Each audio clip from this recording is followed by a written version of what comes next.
Hi guys, welcome back to the Desk Corner. Welcome, of course, to a new video. In today's video, we're doing kind of like a continuation of last week's video where I re-swatched my Albrecht Durer Faber Castell watercolor pencils. And if you haven't seen that video yet, I recommend that you watch that one first, because in that video, I go more in depth about this set. I talk about all the different colors and some of the qualities and things like that in that video. And in today's video, we're actually going to use these pencils in an artwork and talk a little bit about how I like to use them and how their qualities work while actually in use and not just while I'm swatching and all of that. To go through the materials very quickly, I'm going to be using Arch's hot pressed watercolor paper, which honestly works so well with these pencils. And the colors we're going to use are Madder and Pink Madder Lake for the flower itself, as well as magenta. And I chose magenta rather than red violet because red violet is our like 1-star light fastness rating out of this entire 60 set, as you might have remembered from my previous video as well. And I've also got some greens, some earthy greens. We have juniper green and olive green yellowish for the stem and the leaves. I've got a dark red so that I could make dark green with this mixed with juniper green. And then I got a couple of browns, Van Dyke brown and burnt sienna, as well as two cold grays, the two cold grays that come in this set. I thought it would be useful to list the specific colors for this video since it's part of a review. And yeah, let's go ahead and get into it. So we're going to be obviously drawing a flower here, as you guys can see, and unfortunately for the portion where I'm coloring the leaves, my camera was out of focus, which is so annoying. It happens to me at the worst times. But I'm going to go back and work on more layers with the leaves later, so you'll be able to get a better idea of what I'm doing. Basically, I'm using juniper green and dark red to darken up some of the areas, and I'm not creating too much pressure in these initial layers because I want to leave like a little bit of contrast, and I want to make sure that I leave room for me to build up shadows later. I don't have to build all of them up as dark as I want them right away. And I'm just using this method for all of the leaves. And also I'm making sure to leave some white areas because I noticed that once I go in with water that first time and kind of like dissolve everything out, then what happens is a lot of the pigment from darker areas moves into the lighter areas. So I find that with watercolor pencils, it's best to leave extra areas for highlights, like additional highlights than what you would think you would need to leave, just in case some of that pigment spreads out. Also, these leaves had an interesting kind of pattern on them, and so I was careful to show the lines here, the little like indentations and veins of the leaves, because that's what I saw in the reference photo. And I'm very carefully kind of layering dark red on top of the green because with watercolor pencils, since you don't typically just mix on like a palette or something, you are pretty much mixing colors on the paper directly, and sometimes you're still going to get hints of whatever colors you're mixing because they don't always blend fully the way you can with regular watercolor paint. I'm okay with that though. I think it adds to kind of like the intrigue of watercolor pencils, and I like seeing hints of other colors. But for those of you that are hoping to get a full blend or mix when you're mixing directly on the page, definitely be careful and beware of the fact that sometimes one or the other color is going to show through and it's not going to be perfectly blended.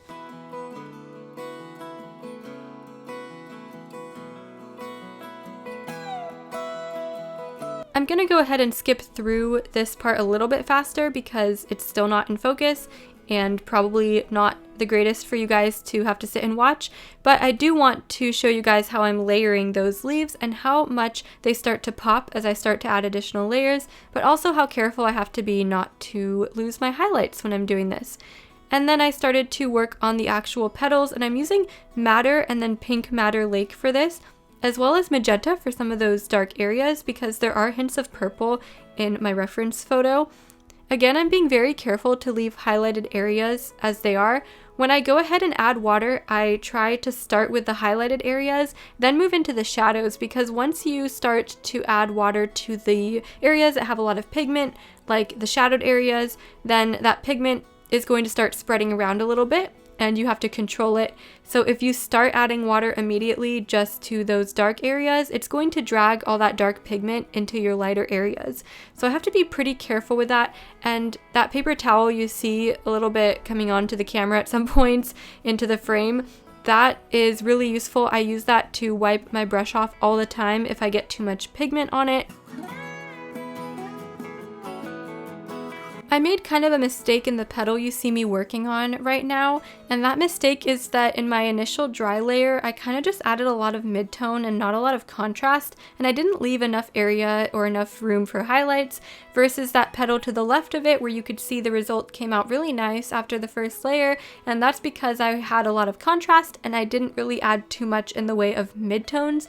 You don't have to worry too much about midtones with watercolor pencil, because once you activate the pigment with the water brush, then you're able to like move it around and create your own midtones. So you don't really have to color those in too much to begin with, and it's best that you just leave as much room for highlight as you can and build up some of your darker areas for contrast, or else you might just get a blurry result like I did with that one petal that I'll now have to go back and fix. Another thing I really like about watercolor pencils, by the way, you guys, is how you're able to choose whether you want to completely dilute any of the lines and get rid of them and just have a complete watercolor feel, or if you want to leave some of the texture and lines for the purpose of whatever you are painting. So for example, I left some of the line texture in the petals and the leaves that I created with my pencils, but I was able to dilute a lot of the areas around it, so I'm still able to get that detail. But if I wanted to, I could get rid of a lot more lines.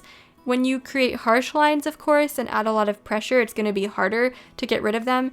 But with this set, in comparison to others that I've used, like Prismacolor, for example, those are a lot more difficult to get rid of the line marks that you create with the pencils, and they don't seem to completely dissolve with the water or completely activate the way you would want them to, versus the Albrecht Durers, where I've never had a problem like that before.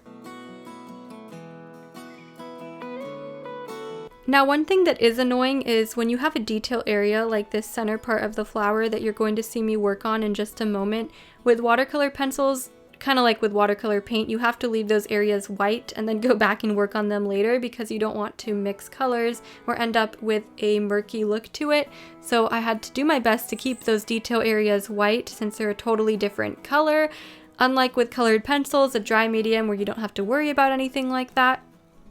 And then you'll see me working on the actual little jar that the flowers are in and the stems.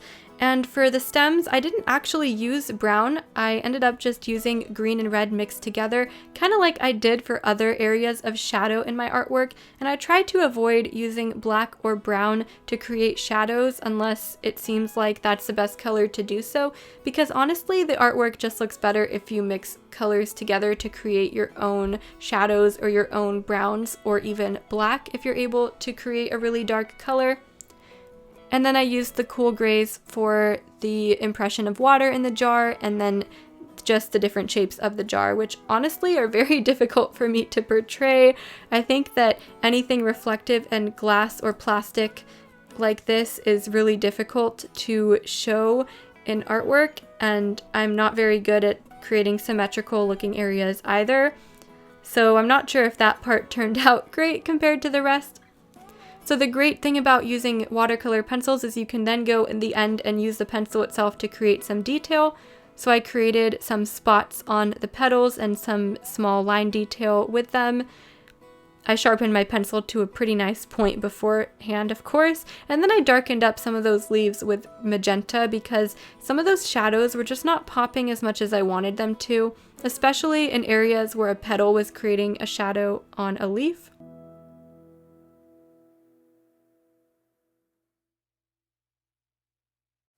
Alright, you guys, I am all done with this painting / drawing and this demonstration video. I hope that you guys found it fun and useful to watch. If you are thinking about getting this set, you hopefully were able to get a pretty good idea about how they will perform on a nice quality watercolor paper and some of the different techniques that you can use with these. I am planning on making some more videos with different subject matter, and explaining how I like to use these for other things like portraits or perhaps animals and different things like that. But I thought that this demonstration was sufficient for today's video, and I hope that you guys enjoyed, and leave a comment down below. Let me know what you thought of this video or these pencils if you have them, or if you're interested in buying them. I'd like to know your thoughts. And if you'd like to see more videos like this, let me know, and subscribe to the channel. Turn on the notifications. I always forget to tell people to do that if you want to get notified for future videos that are similar to this one. And I will see you guys in the next video. Thanks again so much for watching. Bye!